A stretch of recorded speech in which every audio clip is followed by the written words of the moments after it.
എല്ലാവർക്കും പുതിയൊരു വീഡിയോയിലേക്ക് സ്വാഗതം. ഇന്നത്തെ നമ്മുടെ റെസിപ്പി ചില്ലി ചിക്കൻ പോലും തോറ്റുപോകും രുചിയിൽ നല്ലൊരു കോളിഫ്ലവർ ചില്ലിൻ്റെ റെസിപ്പിയാണ്. കോളിഫ്ലവർ ചില്ലി ഒരു തവണ ഇതുപോലെ ഉണ്ടാക്കി കഴിഞ്ഞാൽ പിന്നെ നിങ്ങൾ ചില്ലി ചിക്കൻ അധികം ഉണ്ടാക്കൂല. അതിന് പകരമായിട്ട് ഈ ഒരു കോളിഫ്ലവർ ചില്ലി മാത്രമേ ഉണ്ടാക്കൂ. അത്രയും നല്ല രുചിയാണ്. ചപ്പാത്തി, പൊറോട്ട, നാന്, ചോറ് അങ്ങനെ എല്ലാത്തിൻ്റെ കൂടെയും ഒരുപോലെ കഴിക്കാൻ പറ്റിയ നല്ലൊരു കോളിഫ്ലവർ ചില്ലിയാണ്. അപ്പോൾ നമുക്ക് വേഗം തന്നെ നോക്കാം എങ്ങനെയാണ് ഇത് ഉണ്ടാക്കുന്നതെന്ന്. അതിന് മുമ്പായിട്ട് ആരെങ്കിലും സബ്സ്ക്രൈബ് ചെയ്യാതെ വീഡിയോ കാണുന്നുണ്ടെങ്കിൽ അതുപോലെ എൻ്റെ വീഡിയോ ഇഷ്ടപ്പെടാനും മറക്കാതെ ഒന്ന് സബ്സ്ക്രൈബ് ചെയ്ത് സപ്പോർട്ട് ചെയ്യണം. പിന്നെ ലൈക്ക് ചെയ്യാനും ഷെയർ ചെയ്യാനും മറക്കരുത്. അപ്പോൾ നമുക്ക് വേഗം തന്നെ എങ്ങനെയാണ് ഇത് റെഡിയാക്കുന്നതെന്ന് നോക്കാം. അപ്പോൾ കോളിഫ്ലവർ ചില്ലി ഉണ്ടാക്കാൻ വേണ്ടിയിട്ട് ഞാനൊരു മീഡിയം സൈസിലുള്ള കോളിഫ്ലവർ ഇതുപോലെ ചെറുതായിട്ട് കട്ട് ചെയ്തെടുത്തിട്ടുണ്ട്. ഈ ഒരു വലുപ്പത്തിലോട്ടോ, ഒരുപാട് ചെറുതുമല്ല ഒരുപാട് വലുതുമല്ലാത്ത രീതിയിൽ ഈ ഒരു വലുപ്പത്തിൽ കട്ട് ചെയ്തെടുത്തിട്ടുണ്ട്. ചെയ്തതിന് ശേഷം ഒന്ന് കഴുകിയെടുത്ത കോളിഫ്ലവറാണ്. അതിലേക്ക് 1/2 ടീസ്പൂൺ മഞ്ഞൾപ്പൊടിയും പിന്നെ മുങ്ങിക്കിടക്കാൻ പാകത്തിന് നല്ല ചൂടുള്ള വെള്ളവും ചേർത്തിട്ട് നമുക്കിതൊരു 10 മിനിറ്റോളം അടച്ച് വെക്കാം. അപ്പോഴത്തേക്ക് ഇത് ചെറുതായിട്ടൊന്ന് വെന്ത് കിട്ടുകയും ചെയ്യും. പിന്നെ ഇതിൽ എന്തെങ്കിലും പുഴുക്കളോ അങ്ങനെ എന്തെങ്കിലും ഉണ്ടെങ്കിൽ അത് പോയി കിട്ടുകയും ചെയ്യും. അപ്പോൾ 10 മിനിറ്റിന് ശേഷം ഞാനിതാ ഇതിലെ വെള്ളമൊക്കെ നന്നായിട്ടൊന്ന് ഊറ്റി കളഞ്ഞിട്ടുണ്ട്. അതിനുശേഷം നമുക്കൊരു ബൗളിലേക്ക് ഇട്ട് കൊടുക്കാം. ഇനി ഇതിലേക്ക് 2.5 ടീസ്പൂൺ കാശ്മീരി മുളക് പൊടിയും, കാശ്മീരി മുളക് പൊടി ഉണ്ടെങ്കിൽ അത് തന്നെ എടുക്കുക, നല്ല കളർ കിട്ടും. പിന്നെ 1/2 ടീസ്പൂൺ ഗരം മസാല, 1/2 ടീസ്പൂൺ കുരുമുളകിൻ്റെ പൊടി, ആവശ്യത്തിന് ഉപ്പ്, പിന്നെ 2 ടീസ്പൂൺ ചില്ലി ചിക്കൻ മസാല. ഇത് കടയിൽ നിന്ന് വാങ്ങുന്നതാണ്. കയ്യിൽ ഉണ്ടെങ്കിൽ ചേർത്ത് കൊടുക്കുക, ഇല്ലെങ്കിൽ കുറച്ചും കൂടെ മുളക് പൊടിൻ്റെ അളവ് കൂട്ടിയാൽ മതി. ഒരു 3 table spoon cornflour, 2 table spoon അരിപ്പൊടിയും, 1 ടേബിൾ സ്പൂൺ ഇഞ്ചി വെളുത്തുള്ളി പേസ്റ്റ്, 1 ടീസ്പൂൺ വിനീഗർ, ഒരു മുട്ട കൂടെ പൊട്ടിച്ചൊഴിച്ചിട്ട് ഇതെല്ലാം കൂടി നന്നായിട്ടൊന്ന് മിക്സാക്കി കൊടുക്കാം. കോളിഫ്ലവറിലേക്ക് എല്ലാം പിടിക്കുന്ന രീതിയിൽ നല്ലതുപോലെ തന്നെ മിക്സ് ചെയ്ത് കൊടുക്കുക. പിന്നെ ഈ കോളിഫ്ലവർ ഇതായിട്ടൊന്ന് വെന്തിട്ടുണ്ടാവും, നമ്മൾ നല്ല ചൂടിലെ വെള്ളത്തിലിട്ടതല്ലേ, അതുകൊണ്ട് ഇങ്ങനെ മിക്സ് ചെയ്ത് കൊടുക്കുന്ന സമയത്ത് പൊടിഞ്ഞു പോകാതെ നോക്കണം. ഒരുപാടൊന്നും വേവില്ല, ചെറുതായിട്ടേ വേവുകയുള്ളൂ. ഇനി നമുക്കിതൊരു 10-15 മിനിറ്റോളം അടിച്ച് റെസ്റ്റ് ചെയ്യാനായിട്ട് വെക്കാം. അപ്പം നമ്മളിത് റെസ്റ്റ് ചെയ്യാനായിട്ട് വെച്ചിട്ട് ഒരു 15 മിനിറ്റോളം കഴിഞ്ഞിട്ടുണ്ട്. വെക്കുന്ന സമയത്ത് ഫ്രിഡ്ജിൽ തന്നെ വെക്കാൻ നോക്കുക. അപ്പോൾ ഇതിലേക്ക് മസാല നല്ലതുപോലെ പിടിച്ചോളും. 15 മിനിറ്റിന് ശേഷം ഞാനിതാ പുറത്തെടുത്തിട്ട് വീണ്ടും നന്നായിട്ടൊന്ന് മിക്സ് ആക്കി കൊടുത്തിട്ടുണ്ട്. പിന്നെ ഞാനിതാ ഇതുപോലെ ഒരു ചീനച്ചട്ടിയിൽ കുറച്ച് ഓയിൽ ഒഴിച്ചിട്ടൊന്ന് ചൂടാക്കിയിട്ടുണ്ട്. അതിലേക്ക് നമ്മൾ ഈ മാരിനേറ്റ് ചെയ്ത് വെച്ച കോളിഫ്ലവർ ഇട്ടിട്ട് മിക്സ് ചെയ്ത് നമുക്കിതൊന്ന് ഫ്രൈ ആക്കി എടുക്കാം. ഓരോന്നോരോന്നായിട്ട് മറിച്ചിട്ട് കൊടുക്കാൻ ബുദ്ധിമുട്ടായിരിക്കും. അതുകൊണ്ട് മിക്സ് ചെയ്തിട്ട് ഇത് നല്ലതുപോലെ നമ്മൾ ചില്ലി ചിക്കന് വേണ്ടിയിട്ട് ചിക്കനെല്ലാം ഫ്രൈ ആക്കുന്നത് പോലെ ഒന്ന് ഫ്രൈ ചെയ്തെടുക്കുക. അപ്പോൾ ഇതാ ഇതുപോലെ മിക്സ് ചെയ്ത് ഫ്രൈ ആക്കി എടുത്താൽ മതി.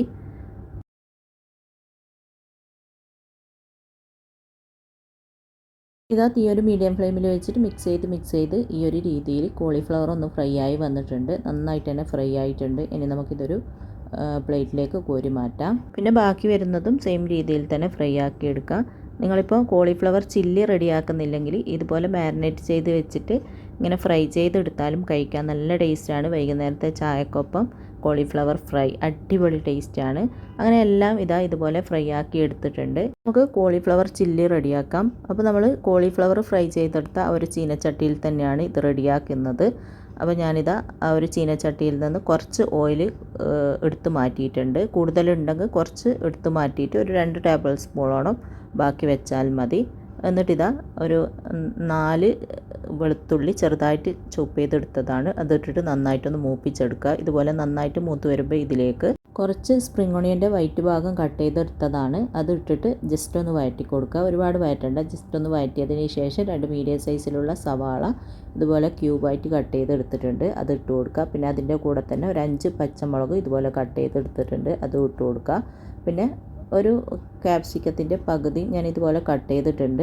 അത് പിന്നീടാണ് ഇട്ട് കൊടുക്കുന്നത്. സവാളയും പച്ചമുളകും ചേർത്തിട്ട് ജസ്റ്റ് ഒന്ന് വഴറ്റി കൊടുക്കുക. ഒരുപാടൊന്നും ഒന്നും ചേഞ്ച് ആവാനായിട്ട് നിൽക്കണ്ട, ജസ്റ്റ് ഒന്ന് വഴന്നാൽ മാത്രം മതി. സവാളയും പച്ചമുളകും ഇട്ടിട്ട് ഇതുപോലെ ഒന്ന് വഴറ്റിയിട്ടുണ്ട്. കളറൊന്നും മാറിയില്ല. ജസ്റ്റ് ഒന്ന് വഴറ്റിയതിന് ശേഷം ഇതിലേക്ക് ക്യാപ്സിക്കം ഇട്ട് കൊടുക്കാം.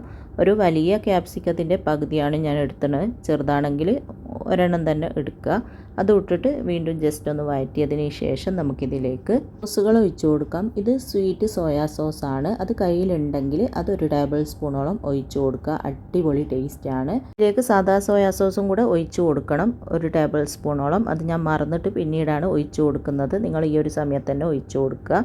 പിന്നെ ഇതിലേക്ക് 1 ടേബിൾ സ്പൂണോളം ചില്ലി ഗാർലിക് സോസും 1 ടേബിൾ സ്പൂണോളം കെച്ചപ്പും കൂടെ ചേർത്തിട്ട് ഇതെല്ലാം കൂടി നന്നായിട്ട് മിക്സാക്കി കൊടുക്കുക. അതിനുശേഷം നമ്മൾ ഫ്രൈ ചെയ്ത് കോരി മാറ്റി വെച്ച കോളിഫ്ലവറും കൂടെ ഇട്ടിട്ട് നന്നായിട്ട് മിക്സാക്കി കൊടുക്കുക. കയ്യിലിപ്പോൾ സ്വീറ്റ് സോയാ സോസ് ഇല്ലെങ്കിൽ നിങ്ങൾക്ക് 1 ടീസ്പൂണോളം ഹണി ചേർത്ത് കൊടുക്കാം. അല്ല, ഹണിയും ഇല്ലെങ്കിൽ 1 ടീസ്പൂണോളം പഞ്ചസാര ഇട്ട് കൊടുത്താൽ മതി.